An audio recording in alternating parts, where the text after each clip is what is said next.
J'ai aimé ma vie, ma jeunesse, mon métier, mes enfants, être avec les autres ou avec quelqu'un, jouer un rôle, mon rôle dans la société.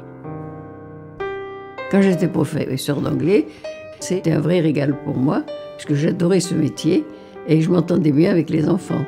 C'est vrai que j'étais très fière de mon métier. Je travaillais dans une société où on tirait les plans, je vous dis, pour tous les HLM de la ville de Marseille.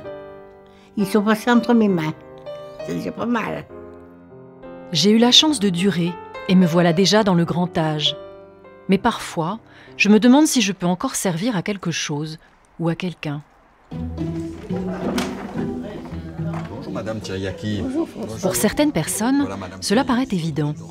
Jeanne, par exemple, continue d'enseigner l'anglais à 95 ans. Vous l'avez acheté où? Where did you buy it? Oui. Elle a rencontré François, salarié de l'établissement, à qui elle donne des cours 2 fois par semaine depuis 4 ans. C'est une très bonne professeure, oui, oui. Elle est très bien, elle explique bien. Avec François, de travailler avec lui, ça m'a permis de transmettre des connaissances phonétiques et grammaticales surtout. Elle me dit que je suis un bon élève, donc du coup, ça me fait plaisir, oui, oui. C'est pareil pour Maryse. Elle a tant aimé enseigner qu'elle continuerait bien toute sa vie.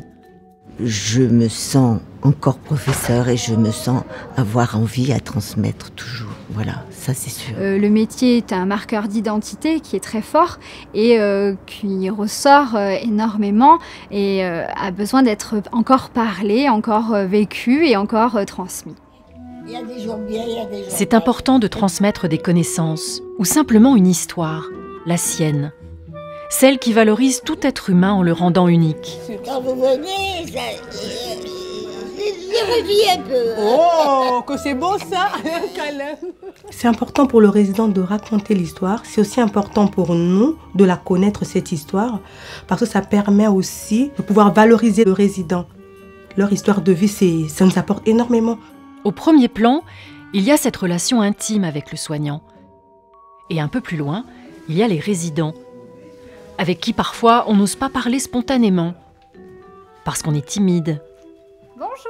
Parce qu'on ne les connaît pas.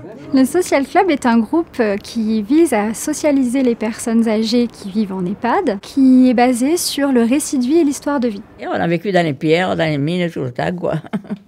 On était bien, on a bien vécu. D'accord. Heureux. On est face à de véritables surprises parfois, puisque des rencontres amènent des thèmes communs, comme le fait d'avoir eu le même métier. Notamment, nous avons des cheminots qui ont pu échanger par rapport à cela. Alors, qu'est-ce qui se passait quand on descendait du train? Ce qui est primordial à retenir, c'est que les personnes âgées peuvent, à l'occasion du Social Club, exprimer qui ils étaient, qui ils sont et qui ils peuvent encore devenir. Et si je n'ai pas de métier à transmettre ? Comment continuer à être utile ? Bonjour, comment ça va? Oui, ça va très bien, merci. Peut-être en regardant les gens autour de moi et chercher ce que je peux leur apporter. Je pense qu'on peut être quand même un peu utile en étant très aimable avec les gens, être souriant. S'aider entre nous. C'est ça la vie d'ailleurs. Hein. Alors rester utile, ce serait ça. Continuer d'aller vers l'autre, écouter, transmettre, se raconter. Des petites choses de la vie, mais qui nous permettent d'exister.